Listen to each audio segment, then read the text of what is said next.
Okay, so now we have an interesting problem here. What happens if we look at the sum of powers of 3 instead of powers of 2? How would you approach a problem like this? Well, I could do it the same way as I did it in the powers of 2. All right, which would be what? Which would be, you could start at the bottom, so just the 1, and then there's 1 plus 3. Okay, 1 plus 3. 1 plus 3 plus 3 squared. And then I could work out what that sum would be.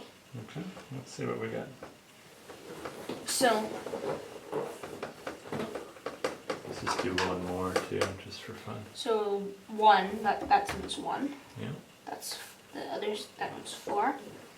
Then 1 plus, be 4 plus 9, so 16. No, 13. 14. Yeah, 4 plus 9 is 13. 13. So then the next one you add 27 to that. 3 cubed. Well, So what's that sum? that's 40. 40. Okay. See any patterns yet? Well, It's so you're adding the powers of 3 to 1. Okay. Because you're going 1 plus 3 is 4. So it's 13. well,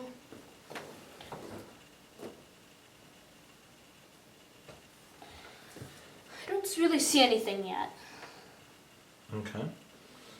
But it's good to look at it in the beginning. So for part of your induction argument, you need to be able to kind of see a pattern that's emerging here. There doesn't really seem to be a pattern. 1, 4, 13, 40. What do you expect based on what happened with powers of 2? What do you think the pattern might involve here? Well, I think it might involve. It could involve this number, the farthermost number. It involved that with the powers of 2. Okay, which power of 2 did did these sums involve with the powers Well, of 2?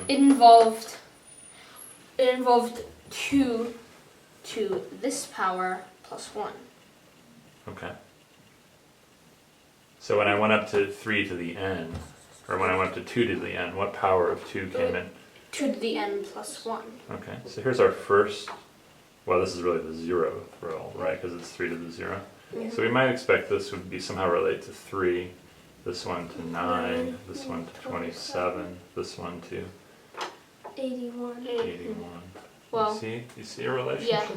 Well, I think I do now. So you double this number, and then add 1. Double it, add 1. Double it, add 1. Double it, add 1. Yeah. Interesting. Cool. And you Okay. could see this for really big powers, like 729. Yeah, maybe. So that, for your induction idea, gives you a way to say what we think the sum is. So we think the sum up to 3 to the n should be what? What would the formula be if you have to double it and add 1 to get to the next power? So the sum,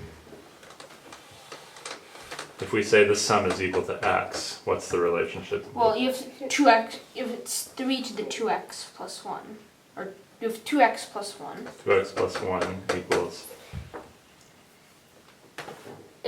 that's the power that's the power of 3 you were on. Because for the 1, you start with 1, uh-huh. and then you double 1 and then add 1 to it. And where do you end up? You end up at 3 to the 1. Okay. So actually that's the next power that you're at. And what is the next power? So you'd be at 3 to the 1 for the 1 example. Right. But now we're on the n example. Yeah, so you'd be at 3 to the n plus 1. 3 to the n plus 1. So what does x equal? X equals n over 2. X equals n over 2? Well, no. But it's... Well, you have 3 to the n plus 1 is 2x plus 1. Yep. So, x equals 3 to the n plus 1 minus 1 over 2.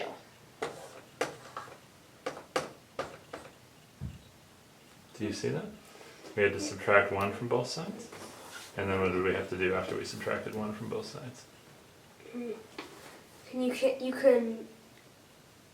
You have to divide by, you can take a 2 out. Yeah, you have to divide by 2. So the first thing we do is we subtract 1 from both sides. Yep. So this minus 1, and then we minus 1 over here, and I get 2x equals 3 to the n plus 1 minus 1. And then, You can take out the 2. so then I divide by X 2. equals 3 to the n plus 1 minus 1 over 2. Okay.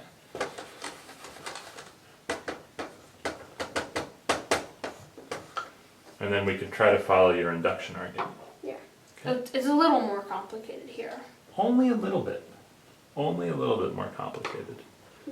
But let's see what happens if we try trinary. Okay? Okay.